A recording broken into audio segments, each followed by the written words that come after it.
All right, we're recording. We're going to go ahead if you're ready. I'm ready. Okay. Thank you so much for taking the time to talk to us.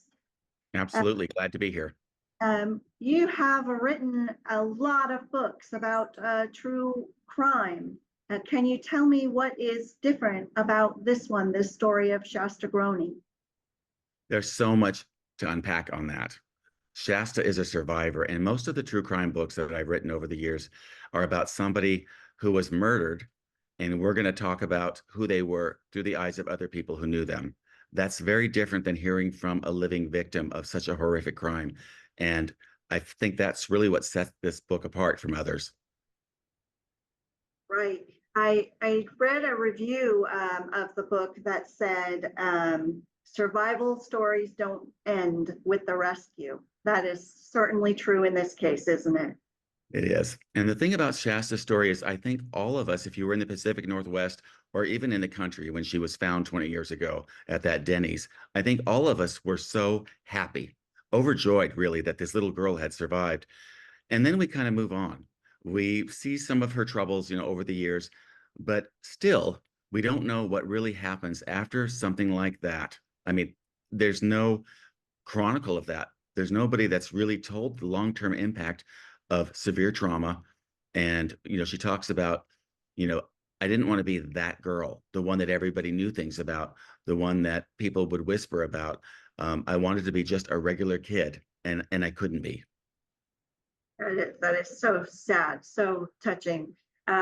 You had said, I believe, that you thought trauma recovery was a straightforward, linear kind of process, and perhaps in writing this book, you found that not to be the case.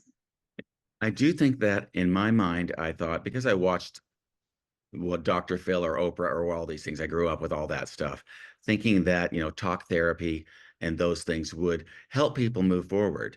And then we also got to the point where, as a society, we thought about, well, can't they just get over it? Can't they just move on?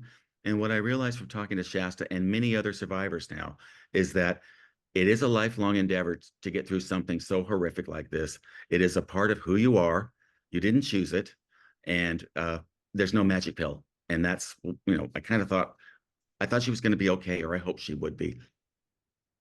And what do you think Shasta got out of having you tell her story this 20 years later, in her voice? I think it's really the point of the whole book is that all these years, people have said things about her, and she's given some interviews too. And when she tried to talk to her therapist, she was unable to really disclose all that happened because it was too painful for them. So what she got from me, and what I feel very happy about, is that she got to tell her whole story, the whole unvarnished truth of what happened to her. And I think that was something she needed to do, something that would help her maybe move forward at age 28. That's all the questions I have. Thank you. I did just wonder if it would be all right if we used your Facebook picture of the two of you talking. Oh, absolutely. Of course, Okay, please. and we'll credit you for that, but we just wanted to use that in the story.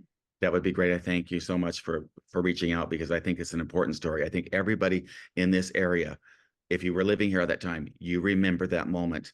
And now we're going to hear from her about what it's been like since that time. It's important. It is important. We plan to be there tonight. We hope to see you both there. Oh, you'll see her. She'll be there. Okay, very Yeah, good. thanks Thank again. you Appreciate again. you. All right. Take care. Bye-bye.